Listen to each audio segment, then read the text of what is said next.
अस्सलाम वालेकुम and good morning to you all. उम्मीद करते हैं आप लोग सब खैरियत से होंगे।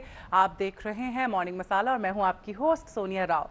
अच्छा जी, आज पहले तो मैं आपको बताती चलूं कि हमारा फ़ोन के साथ थोड़ा सा प्रॉब्लम चल रहा है। उम्मीद करते हैं कि पीटीसीएल वाले ठीक कर दें। काफ़ी हमने उनसे रब्ता करने की कोशिश की है, लेकिन लाइन्स के साथ थोड़ा सा मसला है। आप कोशिश कीजिए कॉल करने की, अगर थ्रू हो सकी तो हम ज़रूर आपसे बात करेंगे। हमारे प्रोग्राम में शिरकत कीजिए और शिरकत करने के लिए हमारा नंबर है 0423591723 और उसके अलावा हमारा ईमेल एड्रेस है mm@news1tv.tv।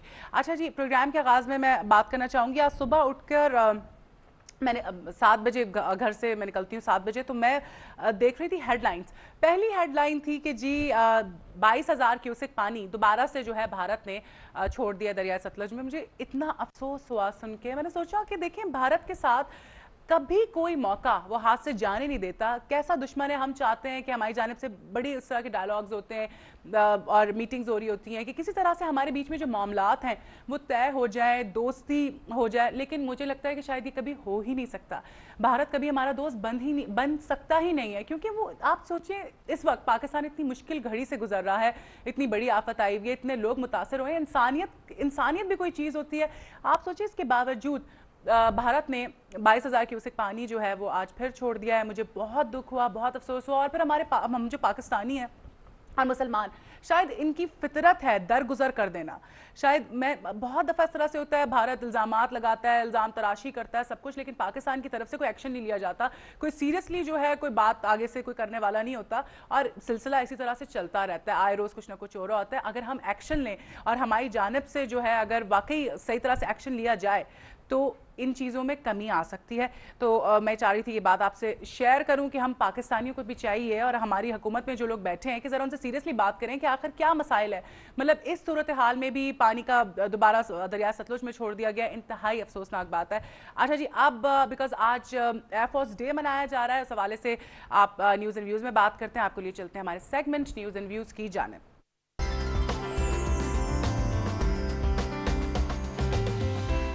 जी, आज 7 सितंबर है, जो कि यौम फ़िज़ाइया के तौर पर मनाया जाता है। आज हमारे साथ न्यूज़ एंड व्यूज़ में मौजूद हैं air vice marshal retired Anwar Mahmood साहब। कैसे हैं सर आप? खैरियत से? कैसा गुजरा आपका रमज़ान? अल्हम्दुलिल्लाह खैरियत से। अच्छा, आज क्योंकि यौम फ़िज़ाइया के तौर पे आज का दिन मनाया जाता है, हम आपसे जानना चाहेंगे कि आप सबसे पहले तो ये बताएं कि इस जंग के हवाले से जो छिड़ी, क्या सूरत हाल थी उस वक्त? ये जंग 1965, इसकी बहुत सारी वजूहात हैं, मगर अगर आप किसी एक ख़ास स्पेसिफिक पॉइंट को लें तो शायद वो आपको वो पॉइंट ना मिल सके। ये सितंबर की जंग है, मगर इसकी शुरुआत मार्च में हो गई थी, Rann of Kutch, south of Pakistan, Sindh border में। और वहाँ पर बाउंड्री डिमार्केशन का प्रॉब्लम था और ये एक आफ्टर इफेक्ट था, जैसे कि कश्मीर का एक प्रॉब्लम है, सिर क्रीक का प्रॉब्लम है, वो अभी तक चल रहे हैं। अब प्रॉब्लम सिचुएशन ये है कि ये क्यों हुआ और कैसे हुआ। तो कह जाए कि उस वक्त पाकिस्तान में field marshal Ayub Khan was the do all, मगर इसकी जो एडवाइस आई है that it didn't really come from military. ये कोई एयरफोर्स या आर्मी या नेवी का इनिशिएटिव नहीं था, ये एक इनिशिएटिव था गवर्नमेंट का, मोस्ट प्रॉब्ली फॉरेन ऑफिस का। अच्छा। और and quite rightly too, it's a state decision and such decision ये स्टेट्स ही से आने चाहिए। और क्योंकि एग्जेक्टिव वही करेगा जिसके ऑर्डर्स आएंगे और political masters must do that, चाहे जाके वो कोई भी हो।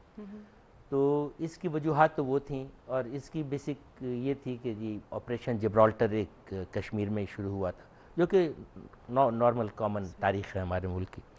और वो बात बढ़ते बढ़ते बढ़ते बढ़ते 7 सितंबर या 6 सितंबर तक पहुंच गई। अब उसमें चक्कर ये था कि दी आइडिया वाज कि अगर पाकिस्तान एक लोकल इंसर्जेंसी इनिशिएट करता है कश्मीर में, तो चूँकि कश्मीर बॉर्डर्स या बाउंड्रीज़ जो हैं वो इंटरनेशनल रिकगनाइज बाउंड्रीज़ नहीं हैं, तो उसको अगर क्रॉस किया जाए as against an international recognise boundary, तो उसके इंटरनेशनल रेप्रिकॉशंस मुख्तलिफ होंगे। ये एक साइड का परसेप्शन था। अब जंग तो दो तरफ से लड़ी जाती है और दूसरी साइड जो है उनसे आप नेगोशिएट करके जंग शुरू नहीं करते हैं, तो उनका परसेप्शन कुछ और था। اب that's exactly how the war started. اب چونکہ کشمیر میں پریشر بڑھ گیا تھا اور on the other side Indians کے اوپر اتنا پریشر تھا کہ اس کو روکنا مشکل تھا. تب جیسے اب سیلاب کا پانی آتا ہے اور جب بہت زیادہ آتا ہے تو آپ کو بند توڑنے کے لیے سیلاب کے پریشر کو بند توڑنا پڑتا ہے. تب کشمیر کا پریشر جو تھا وہ کشمیر میں روکنے کے لیے پاکستان کا انڈیا نے ایک اور محاذ کھول دیا, اور وہ محاذ وہ تھا which was not really expected and normal stream of things, جو میرے خیال سے almost in hindsight, and hindsight is no good sight, but in hindsight یہ شاید ایک بچگانہ سا ایک presumption تھا کہ اگر ہم کشمیر میں رکھیں گے تو وہ بھی کشمیر ہی میں رکھیں گے. why should they do that? بہرکیف اس لیڈرشپ کا ایک خیال تھا جو کہ خام ہوا. تو انہوں نے ساؤتھ پہ انٹرنیشنل بارڈرز پہ کراس کیا, کوشش کی لاہور کی طرف آنے کی, اور that's how the war started. اچھا, تو آپ کے خیال میں اور اس کے علاوہ بھی دیگر کوئی مسائل تھے جن کی وجہ سے یہ جنگ چھڑی, یا یہی جو آپ نے؟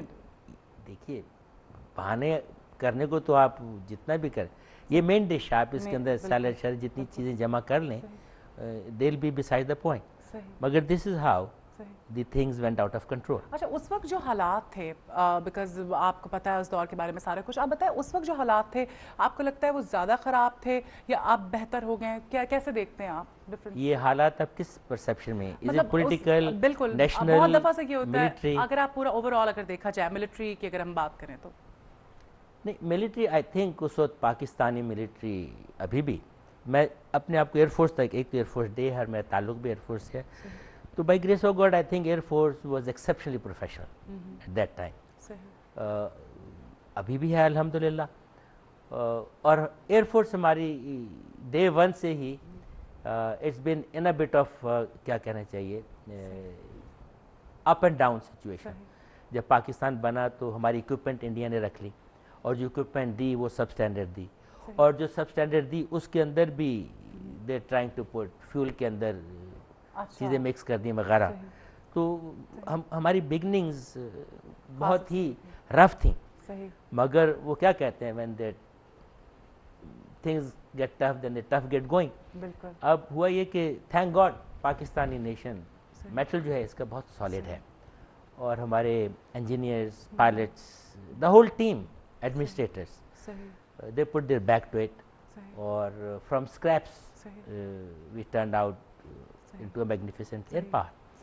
اور وہ قائد اعظم کا بھی فرمان تھا کہ let us make an air force which is second to none. اور by grace of God جب 65 میں we did take part, Pakistan air force, it didn't start the war. مزے کی بات یہ ہے we were asked to defend, اور I think air force it was basically an air war. 71 کی جو وار تھی, ٹیریٹریز ور ایکسچینجڈ, 1500 کلومیٹر ادھر, 1500 کلومیٹر ادھر. اب یہ 1500 کلومیٹر لگتا تو بہت زیادہ ہے, مگر اگر آپ 40 میل کو 30 میل سے ضرب دے دیں گے تو یہ کوئی 1200 کلومیٹر بن جائے گا. اور جو کہ آپ اگر ایک فلائٹ 4 ایئر فورس جہاز جاتے ہیں تو اس طرح سے تو لاکھوں کلومیٹر کو کور کر کے آ جاتے ہیں. تو اس لحاظ سے ایئر پاور 65 میں جو اس نے کام کیا, وہ ایک بڑی مشہور سی کہاوت تھی کہ the real rescue was done by Allah air force and armour, not necessary in that same order. خیر یہ تو مذاق کی بات ہے. تو اس میں air force in totality, pilots, engineers, administrators, supporting arms, our air defenders, radar, they did a magnificent job. اور تھا یہ کہ ہم کرنا کچھ چاہتے تھے, ہمارے لیڈرز, اینڈ وی اسٹارٹیڈ, ہماری پاکستانی لیڈرشپ تھی ایئر فورس کی, اور پاکستان کا پہلا air chief Pakistani air marshal Asghar Khan تھے, a young man of 35 years old, ماشاء اللہ ابھی